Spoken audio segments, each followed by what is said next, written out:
The 2020 OC season returns for round 7, the Monaco Grand Prix at the Monte Carlo Street Circuit, the 15th time that Monaco has been on the OC calendar, the 4th of 8 tracks that have been on the OC calendar every season, the 2nd of 4 street circuits that have been on the OC, that are currently on the OC calendar, and the 4th of 11 tracks on the OC calendar not to feature on the revised 2020 F1 calendar in real life.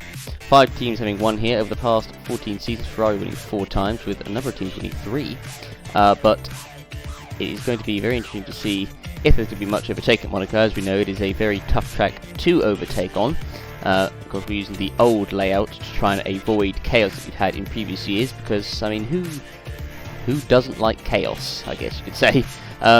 But anyway, previous 5 winners here have included Nicholas Gall in 2015, Orlando winning in 2016 and 17, and Amar Khan, at the moment the king of Monaco, in one hit the past 2 seasons, 2019 and 2018. Can he make it a 3rd win in a row in 2020? That is going to be the big question, and of course there is a chance, but it's going to be a battle between him and Franco Lopez for that win. It will probably be. Tyres reason for the race, of course, will be the medium tyres, and this was the result of practice. So it was Franco Lopez ahead of Amar Khan in 2nd, Roberto Gamma 3rd, Franco Gamma 4th, Roke, Chung, Kupok, De Rossi, Moichin and Byrne completing top 10. That was practice. And this was the result of qualifying, which of course was in dry conditions, and it was Franco Lopez who yet again takes another pole position for Mercedes ahead of his teammate Amar Khan by 2/10, of course beating the previous lap record here in Monaco. On row 2 we have Franco Gamba and Nicholas Gall, both Red Bulls. That is row 2 of the grid. Row 3 we have the 2 Ferraris, Roberto Gamba and Laura Chung. The Ferraris definitely having an improved qualifying session, and particularly for Chung, who's had a tough start of the season. On row 4 we have Jake Galloway for Renault and Kirosa De Rosa for McLaren, so qualifying by Galloway as well. On row 5 of the grid we have Roland Moichin for Racing Point and David Kupok for AlphaTauri. 11th and 12th, row 6 we have George Roke for Racing Point and Gabriel Gomez for Alfa Romeo Racing Ferrari, to go for the full team name. On row 7 we have Joseph Willers for McLaren and Evan Byrne for Renault, 13th and 14th respectively. On row 8 of the grid we have Jamie Griffiths for Williams alongside his teammate Felix Sontag for Williams as well, so a better qualifying from Williams as well, which is definitely what they needed. Daniel Fraser 17th for Haas, Chris Chatfield 18th for AlphaTauri, that is row 9. Row 10 we have Dudu Kirby for Haas and Andrea Federi for Alfa Romeo, that is row 10. And on the last one of the grid, of course, we have the 2 manners of Amelia Wilson and Rosetta Martinez. So that is the grid for the Monaco Grand Prix. And weather-wise, it is going to be yet again another dry race. So that means in every race this season, 7 races down, we've had no wet races yet.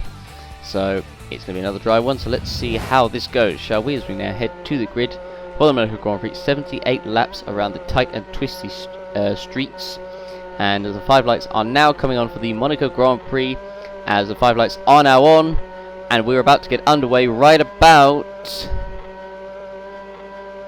now, and it looks like actually Carl's made actually a good launch off the line, and Carl might even beat Lopez at the first corner, and he does. And what a start that is by Mercedes there of Amar Khan, jumping Lopez off the line. Got a much better launch and has already left Lopez for dust. As we look at the rest of the field coming through, it looks like, and there's attempting to be an overtake there. De Rosa trying to go past Roberto Gamba there in the Ferrari. He's also got past Galloway at the start. So good start by De Rosa, and oh, there's already I think was that a bit of debris there. I think there's a wheel missing, and I think yep, there is a wheel missing off Gabriel Gomez's car, and he is out of the race on lap 1. That is 1 car already out, and we've barely got through about 6 corners. So Gabriel Gomez out of the race. But again, what a start that was by Amar Khan. Just got it. You could tell as soon as they went off the line, he got a much better launch. But this was Gabriel Gomez, who was battling with Roke side by side here. And Roke eventually has the line through, and Gomez tried to keep it round the outside and unfortunately just clipped the wall, and Roke actually hits the wheel there. I don't know if he got any damage from that. Well, we're looking from Roke's point of view, so side by side, a little bit of racing there on the first lap, but Gomez went way too wide, and Roke actually was very lucky to get away with that, and he didn't get any damage from it. Meanwhile, we're looking at Nicholas Gall at the moment on his own in third. The 2 Mercedes are away and gone out front. As we look at Laura Chung, and oh no, Laura Chung goes into the wall, and Laura Chung, who is in a promising position, and unfortunately she has thrown it all away, and it is unfortunately ironic because this is exactly where she crashed last season as well. Monaco just isn't the track for her. So that is the 2nd retirement of the race, and so she's going to be bitterly disappointed. A great chance for her to get some more points on the board, and she's going to be going home with absolutely nothing, except probably needing a new liver from all the alcohol she's going to be drinking, trying to forget that this ever happened. But this was the replay again. Trung going a little bit too wide, not quite the same as Gomez, who tried to go around the outside of someone, but Chung making that mistake, and she is out. So meanwhile, Cara has a 5-second lead over Lopez out front, and that start has really benefited Cara a lot. And oh, another crash at the same corner, and this time it's Jamie Griffiths in the Williams who has gone too wide, and it's even worse for him as he's lost his side wheels. And oh, even worse for them is unfortunately Felix Sontag has hit the debris for Griffiths and has gone heavily into the wall there. And so both Williams are out on the spot just like that. A heavy crash there for Felix Sontag, and both Williams out of the race. So that is now 4 retirements. And unfortunately for Sontag, it was not of his own making. It was unfortunately his teammate Griffiths, who was running in 13th, running in a decent position actually, and had a gap to Sontag and just went way too wide and then into the wall, and that was his race over. Driver struggling on the track, and then this is the onboard from Sontag coming through, and then seeing Griffiths' car on the side, they're being pushed away, and unfortunately Sontag didn't see the wheel and then went heavily into the wall, into the casino sign there. This is the onboard from Daniel Fraser, who was behind and had a perfect view of this. So coming over the little bump there, and then you see, and there was a bit of debris going by, and then there was where Felix Sontag hits the wheel and then goes into the wall, and actually Fraser as well hits the wheel with a huge amount of speed there, and Fraser was very lucky that he doesn't get any damage from that. He manages to get away with that, and so he manages to gain 2 positions, and he's now up into 13th is Daniel Fraser, but again very lucky not to get any damage. Meanwhile, Amar Khan making his first pit stop of the race quite early on, lap 13, coming into, of course, the old style pits as well, because normally it would be as you're going on the left side, but this time it's on the right. So Car comes in, and probably going to be the 3 stop here, but I mean Mercedes are so far out in front they don't really need to worry about the rest of the field. They're so much quicker than everyone else. Gal has just got no competition to try and even match the Mercedes at the moment. Car comes out in 3rd, Gal is now in, so car is now released, and so Lopez, not sure how much fuel they put into his car, but he'll be pitting soon as well. So we're looking at Gal making his stop, comes out of the pits, pretty quick, 6.4. But Gal so far had a solid race, kept away from the walls, which of course is very important here in Monaco. To quote a famous F1 driver, you have to be alert on a street circuit, which again is very, very wise advice. Meanwhile, we're looking at David Kupok, who is in and comes out of the pits, and quite a slow stop that as well actually. I think that was 8.5 seconds. Not very quick there from AlphaTauri. But he comes out right at the back of the field. Now we're looking at Franco Gamba, who's coming in. I believe the leader, actually Franco Lopez, is just coming in, but Car's already caught up to him, and just before he stops, so Car's going to have a huge lead out front, and we'll see if Lopez can close up to him after he pits, but Car just really has the pace over Lopez at the moment. But as we're looking through, there's De Rossa, there is Roberto Gamba through as well. So Franco Gamba comes out now in 6th position in clear air. Meanwhile, Car is actually having to deal with some lap traffic here, which will do good for Lopez at the moment, who is pitting this lap, so it means I'll have to deal with that. So Lopez, who is going quite far on this stint, I mean, going quite long on this amount of fuel, you know, coming close to being, to running out, of course, and normally that doesn't happen, but there's also pit call as well for De Rossa in the McLaren. So Lopez is in, and so there we go, it comes in, and will jink immediately to the right into the pit box, not the Red Bull pit box as you would see on the right, in the Mercedes pit stall. So he could be doing the 2-stop, and I think Car is still doing as well the 2-stop. I mean, again, that was quite a slow stop there from Mercedes. Seemed to be held up for a few more seconds than he should have done there, Lopez. So that, again, that will be beneficial to Car out front. So Lopez now comes up the pits, and of course he'll come out in a very comfortable second, but can he go after Amar Car up front is the big question. I don't know, because Car's been very quick in this race. But you never know. We'll see what happens. So we're looking at De Rossa, who is now in the pits. There's Roberto Gamba in 4th, and Gamba's going to be closing up. His Franco Gamba, his cousin, soon. Jake Galloway in 7th. He has Roland Moichin just behind him in 8th. De Rossa is now in, and again it looks like it's going to be a 2-stop for him. So again, another slow stop. I mean, there's been a lot of slow stops here. I mean, it is a tight pit lane here, granted. But as we look at De Rossa coming out of the pits, and does he come out in 6th, I believe he does. Meanwhile, Roland Moichin is now coming in for his first stop of the race on lap 28 for Racing Point. And he has his teammate, Roke, who was right behind him. And he's also in the pits as well, so yes, he is right behind him. And unfortunately, Racing Point, I think, have made a big mess up here. Because, and yes, it is, so George Roke is pitted, and actually he's holding up the Haas in the pits as well. Daniel Fraser there. But Racing Point have made a huge mistake. And both Moichin and Roke pitting on the same lap, and Moichin was the one ahead, so he has the advantage. So Roke, unfortunately, is going to be hugely affected by this. So it looks like any chance that Roke has of any points in this race are now gone, because he's going to have to wait for ages until his crew actually come out to him.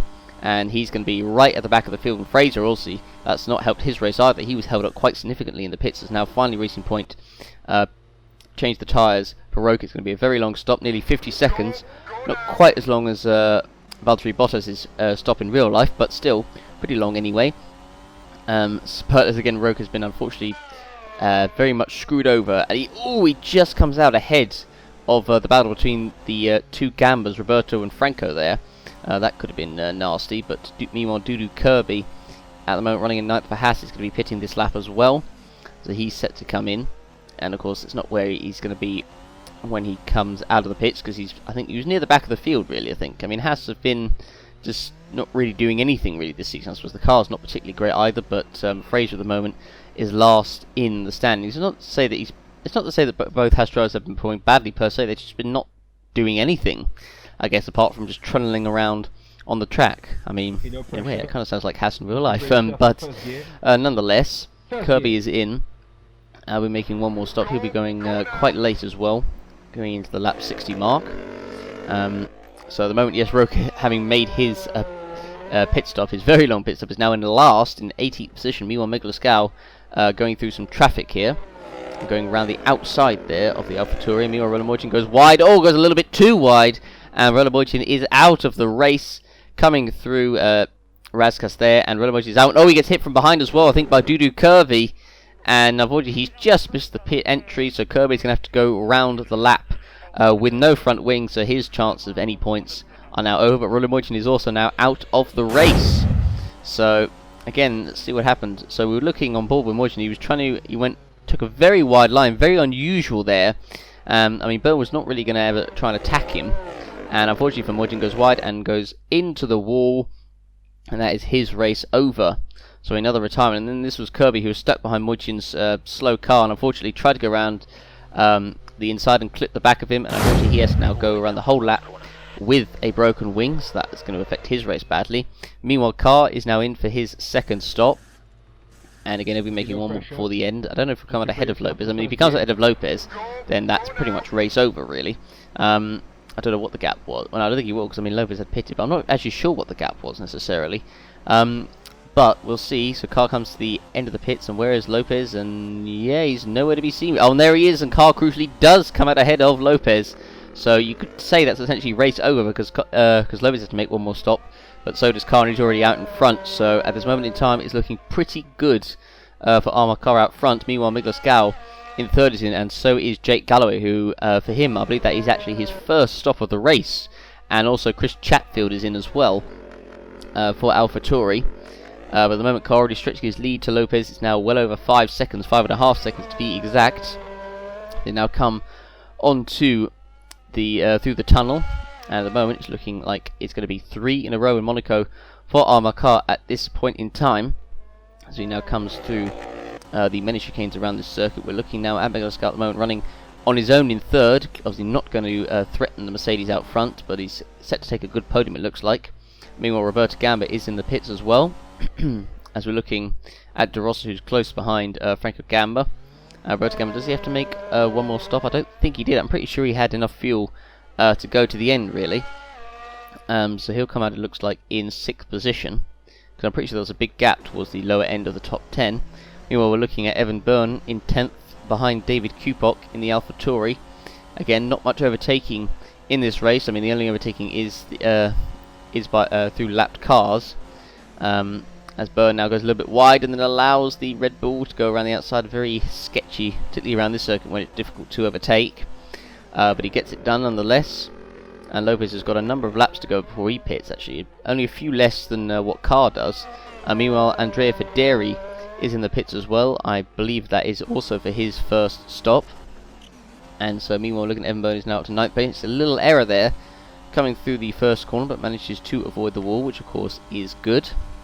And so he's now coming through the left-hander here and coming up towards the hairpin. Now he heads into the right, and then he'll head into the hairpin. Meanwhile, looking at Amarcar, who's trying to go past this Haas here of Dudu Kirby, going to try and go around the outside. Oh, and I think Carr hit the wall there. I'm pretty sure Carr hit the wall and has gotten away with it there. So let's have a look at that again. And he does actually clip the wall with a fair amount of speed. He actually goes up on 2 wheels, and Carr amazingly gets away without any damage. So how lucky is that for Amarcar? He could have just thrown away a certain victory there, but he's very lucky that he didn't. Meanwhile, Joseph Willows for McLaren is in the pits for his, I believe, his first and only stop of the race as well. Again, Lopez is in a comfortable second at the moment. He's well over 30 seconds clear of Miguel Gao in third, so it looks like there's going to be no threat for a Mercedes 1-2, it seems here. They are by far the quickest car on the track. And so as we look now at, so we see the gap at Carr Lopez is about 10 seconds really. Actually, speaking of Carr, here he is coming into the pits now, so he'll come up, of course, behind Franco Lopez, but that won't matter because Lopez has to pit anyway. So meanwhile, Daniel Fraser is also in the pits too for Haas, and of course he'll be a bit frustrated. He probably could finish higher if it wasn't for the fact he wasn't held up by the blunder by the Racing Points. Meanwhile, we'll have 2 more cars coming into the pits. There's De Rosa and Franco Gamba coming in, so it'll be a pit stop battle between those two actually, because they are in a battle for position, because De Rosa's been following Gamba ever since the last stop. And Gamba, would he come out ahead of De Rosa? And the answer is yes, and so he stays ahead of De Rosa, which is important because, again, around this track it's not very easy to overtake. Fraser, meanwhile, comes out in 16th position. It's Martinez at the moment last in 17th. So Roberto Gamba at the moment running in 4th position. I believe actually that's he'll stay there because, of course, he's not pitting Roberto Gamba, really, so they'll have to overtake him on the circuit. Meanwhile, Franco Lopez is now in for his final stop of the race. And of course Carr now retakes the lead here at Monaco, and he rejoins Lopez and will be in 2nd position. So I guess the only thing for Lopez will be if he can get the fastest lap, that extra point of fastest lap, which of course could be important come the end of the season, and of course for title implications. So he comes out and he's in clear air, so he needs to go for it really. Meanwhile, Miguel Gao is going to make his final stop of the race as well on this lap 57 of 78. We've got just over 20 laps to go, and so as we're looking at coming through about to lap traffic as well. But for Miguel Gao, it's been a solid race for him really. 3rd position will absolutely be the best that he can get, because there was no way that he was ever going to be able to challenge the 2 Mercedes. So as he's coming up towards this track, he needs to lap it to make sure and get through it carefully. So meanwhile, Carr at the moment has a 16-second gap ahead of Lopez up front, but I just don't see Lopez being able to close up, and particularly when they have to get through the traffic, because Lopez will close up. Then of course when Carr gets through, Lopez will have to of course do the same thing, and overtaking around this track of course is very difficult, as we all well know in real life. So as we come across the line, just 20 laps to go here at Monaco, and for Mercedes it's going to be a 1-2 it looks like. Which one is going to win? It looks like Carr, but we still have 20 laps to go, and you never know what can happen in the OC, and particularly around here at Monaco. And whoa, that was very close to disaster there for Miguel Gao as he was coming into the pits there, and that could have gone horribly wrong. And if it did, that would have handed a podium to Roberto Gamba. But unfortunately, it didn't. So so that is all sorted, and Gao will come out in a very comfortable 3rd position. But again, that so nearly could have gone badly wrong, and if it did, then he would have been out of the race, and it would have unfortunately summed up his luck, but fortunately didn't, and he's still going. So Lopez at the moment 2nd, he's just gone past the Manor there, and now he's heading through the tunnel and just aimlessly driving around the circuit like it's a nice Sunday drive. And meanwhile, Carr is now going past the Alfa Romeo here, going around the outside of Andrea Federi, who at the moment is running in 12th position. And so as we're looking at Carr coming around the final corner, as George Roque is in the pits for his final stop of the race for Racing Point. and at the moment it's actually the top 3 are the only cars, so the only cars that have not been lapped. So at the moment Carr has not lapped his teammate or Gal, the rest of them have been lapped, just showing, I suppose it is a short circuit anyway, but of course showing the difference in cars, you could say. As we're looking at Amelia Wilson, who has Roke just coming out of the pits just in front of her, and so Roke will be happy, at least he's ahead of the Manor, but I suppose he's down, way down the order, so there's going to be no chance of any points for him today, and it's not of his own making. Unfortunately, it was down to you could say a miscommunication between him and his team, with of course Moitin coming into the pits on the same lap. But so I'll have to hope that this doesn't happen again. And so we're looking again. Lopez is closing down the gap, but he can get up to Carr, but it's about if he can overtake, and I don't think that's going to happen. Meanwhile, Evan Byrne is in the pits as well for his final stop of the race, so he pits in here. He might drop out the points here, I think. As we're looking at Chris Chatfield, who's being lapped at the moment by Carr, is going to go around the outside again and hits the wall again, Carr, and again gets away with it. And he is a very, very lucky man, is Amar Carr. Twice he's hit the wall around there and not got any damage from that, so it's just written in the stars that it's going to be his day, it looks like. And at the moment the gap between him and Lopez is 22 seconds, and meanwhile Lopez himself is lapping the Renault here of Jake Galloway. He's going to go around the outside, and again no harm done, as we're looking at Joseph Willows, who's trying to follow Jake Galloway and try and overtake him here, but I'm not sure that is going to happen. But Willows, it looks like as well, actually from his point of view, is going to get some much needed points. And so we're now of course onto the final lap of the Monaco Grand Prix, and Amar Carr is your race leader and has been leading for the entirety of this race. Got a much better launch off Franco Lopez on the start line, and he has never looked back. It's set to be a very, very easy victory for Carr, and of course he's going to retain being the King of Monaco. This will be his 3rd victory in Monaco in a row, and so he's going to be very, very delighted about that one. Well, of course that is when he gets to the end, of course, because you never know, anything could happen. Just need to get through this last lap, 78th lap, without any problems. He's got a comfortable gap ahead of Lopez, 19 seconds, and Gal on his own in 3rd, but he'll be very happy to take 3rd position. Roberto Gamba in 4th. A very good performance by him, ahead of his cousin Franco, so he'll be even more happy about that. He's got De Rosa, Galloway, Willows, Chatfield, and Federi, who is right at the back of the field actually, who's set to finish in 10th, so that's a good performance from him. As we're looking now at Amar Carr coming round the last bit of the lap, coming around Raskas and coming through the final corner for the 78th and final time, and Amar Carr is going to win the Monaco Grand Prix for the 3rd time in a row. He comes across the line and the win is his, and he'll be definitely celebrating with a backflip into the harbour after this race. So we're going to look at the rest of the going through. Rosetta Martinez right at the back of the field in 17th. I kind of actually had forgotten that he was even racing, to be honest. He has just been so far away from everybody. He comes across line 17th. Franco Lopez 2nd, yet again another pole position, but no win for him. Meanwhile, we're looking at Jake Galloway to take again some good points for Renault. He has Joseph Willows just behind him, and also Chris Chatfield just behind him too. And so Willows has been kind of in a battle, I think, with Jake Galloway ever since the start, but has not come out on top. Galloway has, but again for Willows, at least he'll get some points on the board, which he'll be very, very happy about that. So as Jake Galloway comes across the line, he'll be 7th, Willows will be 8th, and Chatfield will be 9th. And Federi as well, from near on the back, gets the last point in 10th, Gal in 3rd, Kupok 11th, Gamba 4th, Roberto Gamba 4th, and Franco Gamba 5th, I should say, as the rest of the field comes zooming across the line. And that is the race over. So here are the full race results. So Amar Carr winning ahead of Franco Lopez in 2nd, Miklas Gal 3rd, the only 3 cars on the lead lap. Roberto Gamba 4th, Franco Gamba 5th, and Carlos De Rosa 6th, the only cars 1 lap down, with Jake Galloway, Willows, Chatfield, and Federi completing the rest of the points, all 2 laps down. David Kubok also 2 laps down in 11th. Amar Carr getting the extra point for fastest lap as well, so Franco Lopez could get that off him. Evan Byrne 12th, Daniel Fraser 13th, George Roke 14th, Amelia Wilson 15th, Dudu Kirby 16th, Zeta Martinez the only car as well, 3 laps down, with Moitian, Sontag, Griffiths, Chung and Gomez all retiring, or I should say, all crashing out of the race. So there we go, that is the full results. And now take a look at the drivers and the constructors standings. So Franco Lopez still leads, but the gap is now down to just 13 points. Miklas Gal stretching his advantage over Moitian in 4th. Franco Gamba moving ahead of George Roke into 5th position. And of course Galloway in 7th as well, only 2 points off Roke. Byrne in 8th, Roberto Gamba moving up into 9th position to the top 10 ahead of David Kupok and De Rosa as well. Looking through the rest of the order, Chatwood in 12th, Willows moving up into 13th, Gomez 14th, Federi moving up into 15th, ahead of Laura Chung in 16th, with Jamie Griffiths, Rosetta Martinez, Dudu Kirby, Millie Wilson, Daniel Fraser, and Billy Sonside, the only drivers who have not scored a point so far this season.